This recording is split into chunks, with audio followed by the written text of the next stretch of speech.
if someone presents you with an opportunity, you don't feel ready, I think it's worth saying yes to, but then fucking hell, go dive in, learn how to do it really well, bust your ass.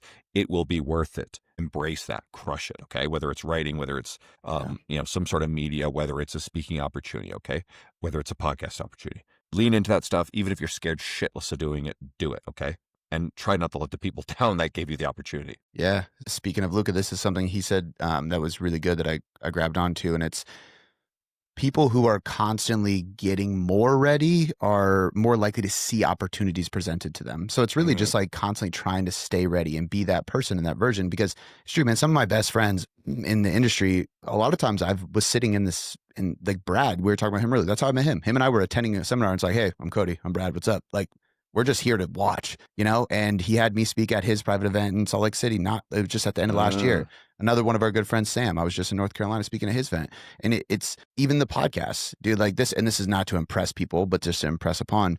You get at least 3 or 4 email inquiries a week, at least. Sometimes it's every day of the week because the website has good SEO and people are finding the podcast. And I've been doing it for so long. It's over 1,000 episodes if you go back to before we changed the name to Choose Hard. But Mike Isertel, James Hoffman, Eric Helms, Brad Schoenfeld, like a lot of these people have been on my podcast too. And so people request. I have more guests on the show that I personally know and personally reach out to than accept as people asking to be on. Now, we've had some great podcast guests that their PR people reached out to us, and I'm like, yeah, but we turn down a lot because I don't know them well enough to trust them on the platform. And I think it That's goes right. to what you were saying before. Yep, same thing. I get tons of emails to appear on the podcast, and I mean, quite frankly, it's like a lot of them. I apologize, I haven't heard of. Maybe they're great, whatever. We have no relationship, and it's a PR firm, and I know it's like someone seeking. Well, you want to benefit from being on my platform that I've worked to build for years, Yeah.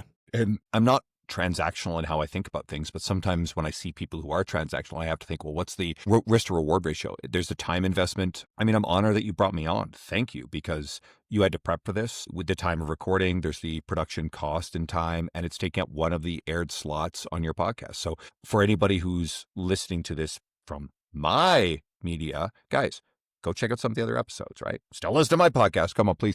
But go check out some of Cody's other episodes, other great guests. Please go follow him on social media, right? Like, you did a big kindness here. But yeah, you're right. Every once in a while, like a name that's like, I know who that is. That's like really cool. I can say yes to this. And I'm torn because on one hand, like I've almost never asked for anything in the industry, or if I've asked, I've done it in such a way that it was still so, I put myself in a position to really benefit the other person and then really go out of my way to over deliver. But here's some harsh truth. And this is a quote from my editor at Men's Health, Ed Samuel. Nobody cares about your story.